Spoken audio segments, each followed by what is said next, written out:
पाकिस्तान में अगले 48 घंटे अहम है। अब अफसोस के साथ क्योंकि हमारी न्यूज़ का डायामीटर बड़ा रिस्ट्रिक्ट कर दिया गया है, लोग इन टॉपिक्स पर बात ही नहीं करते। ये ट्वीट देखिए, ये साउथ एशियन इंडेक्स का ट्वीट है। एक डच साइंसदान है जो पहले भी बहुत बड़ी प्रेडिक्शन सही कर चुके हैं। उनका दावा है कि पाकिस्तान को अगले 48 घंटे में कोई मेजर अर्थक्वेक हिट कर सकता है, और ये बहुत ज़्यादा बावसूख ज़राए से दावा किया जा रहा है। ये जो डच साइंटिस्ट हैं, इनका ट्रैक रिकॉर्ड एक्यूरेटली प्रिडिक्टेड करते हैं। इन्होंने पहले फोर टेलिंग की थी मैसिव अर्थक्वेक की तुर्की में इन फरवरी, जस्ट डेज बिफोर कि जब ये स्ट्रक हुआ और तुर्की में एक मैसिव जल्जला आया।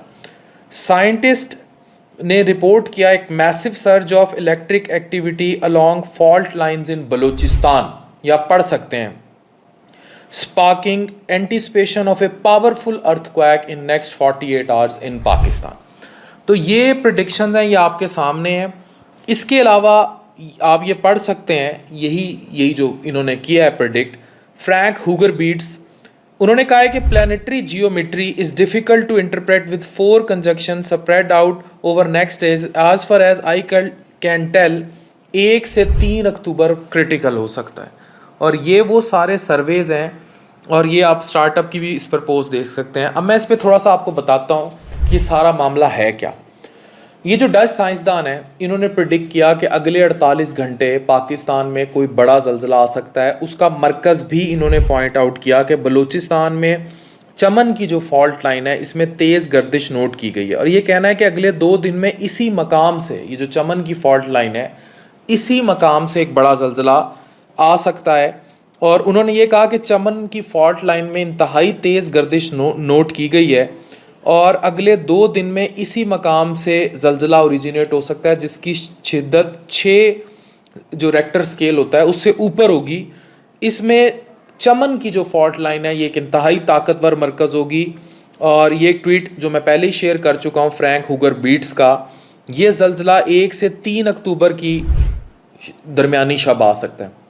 अच्छा, पाकिस्तान में जो अर्थक्वेक को देखते हैं, जाहिद रफ़ीक, उन्होंने इनकी सारी बातों को 200% इंडोर्स किया।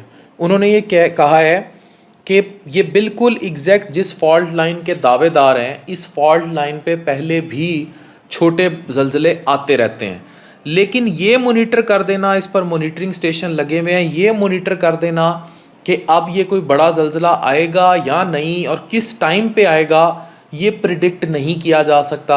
लेकिन क्योंकि इन साइंसदान का ट्रैक रिकॉर्ड ऐसा है, जो मैं आप लोगों को बार बार कह रहा हूँ, इन्होंने आज तक तुर्की और शाम के बारे में जो पेशगोई की थी, ये 3 दिन बाद सच साबित हो गई थी। बचाने वाला अल्लाह की ज़ात है, रहम की अपील भी अल्लाह से है, लेकिन स्टिल क्योंकि प्रेडिक्शन की गई और एक बड़े अथेंटिक और क्रेडिबल ज़राए से की गई, मेरा सिर्फ कहना यह है कि हमारे पाकिस्तान में ना तो बिल्डिंग्स को उस मेयार पे बनाया जाता है, ना लोगों को अर्थक्वेक प्रिवेंशन के बारे में कुछ बताया गया, या खुदा ना खास्ता ऐसा कोई बड़ा सानिया जो हम जल्जला देख चुके हैं 2000 के अवाइल में कश्मीर में, उस किस्म का कोई जल्जला जो है वो दोबारा पाकिस्तान को हिट ना करे। तो उस ज़मन में ना हमारी बिल्डिंग्स का कोई मेयार है, ना लोगों को पहले वार्न किया जाता है, ना बताया जाता है, ना समझाया जाता है, ना इस तरह का कोई अमल जो है वो लाया जाता है। उससे नुकसान ये होता है कि जो ग्रॉस लेवल पर नुकसान बहुत बड़े पैमाने पर होता है, उसको उसके तदारुक के लिए कुछ नहीं किया जाता, तो उसको रोका जा सकता है। अब ये साउथ एशियन इंडेक्स का ट्वीट बिल्कुल जो आपकी आंखों के सामने है, ये बरमला जो बात कह रहा है, ये एक बहुत बड़ा क्लेम है। आपके जो अर्थक्वेक के एक्सपर्ट्स हैं, वो इस क्लेम को इंडोर्स कर रहे हैं कि जो ये निशानदहियाँ कर रहा है, ये बिल्कुल सही बात कर रहा है और ये बिल्कुल फैक्चुअल बात कर रहा है। पाकिस्तान में जितने यूट्यूबर्स हैं, जितना मीडिया है, वो लगा हुआ है किसी और तरफ। मैं अभी भी लोगों को देख रहा हूँ कि हम लोग सवाए पॉलिटिकल ख़बर के किसी और ख़बर को वैल्यू देते ही नहीं हैं, और इंटरनेशनल दुनिया आपके अंदर इकॉनमी की तबाही को स्टडी कर रही है, जो जियोग्राफिकल चेंजेस हो रही हैं पाकिस्तान के अंदर उसको स्टडी कर रही है, जो पाकिस्तान में माशरती, मौशी, इखलाकी, जिनसी तबाही आई हुई है वो उसको स्टडी कर रही है। لیکن آپ کا میڈیا، آپ کے ہاتھ باندھے جرنلسٹ، آپ کا اوور آل ریسرچ میڈیم اس ملک کے بارے میں کسی قسم کی تحقیق سے بالکل فارغ ہوا بیٹھا ہے، ان کو اور کوئی انٹرسٹ نہیں ہے سوائے کلک بیٹس کے. کوئی باہر سے بیال آتا ہے کسی کو، 70 سال کی بڈھی کو، سارا میڈیا اس کو کور کرنے پہنچ جاتا ہے. کوئی اور کسی شو پہ لڑائی ہو جاتی ہے، میڈیا سارا اس کو کور کرنے پہنچ جاتا ہے. جو پاکستان کے اصل ایشوز ہیں، آپ کے سی پیک کا کیا بنا، انڈیا جو اتنی بڑی اکنامک وارفیئر آپ کے ساتھ کر رہا ہے، G20 ہوا، اس کے بعد جو اکنامک وارفیئر ہونے جا رہا ہے، اب جو لڑائی ہونی ہے وہ ہتھیاروں سے نہیں ہونی، وہ اکانومی سے ہونی ہے. اگر انڈیا اس پوری دنیا کی انڈسٹری اپنی طرف کھینچ گیا اور آپ کو اس نے بھوکا مار دیا، تو وہ اصل جنگ ہے. آپ کے پاس لڑنے کو ہتھیار تو اب جنگ ہتھیاروں سے دنیا میں کبھی بھی تیسری جنگ عظیم نہیں ہوگی.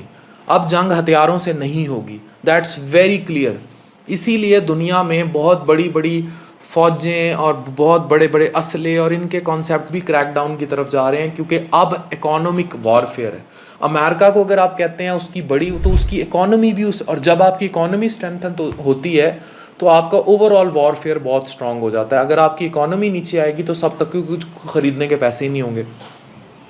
اب یہ سب اسٹرینتھن ہوگا اگر آپ اپنے معاشرے کو اس تحقیق اور اس پر لگائیں گے.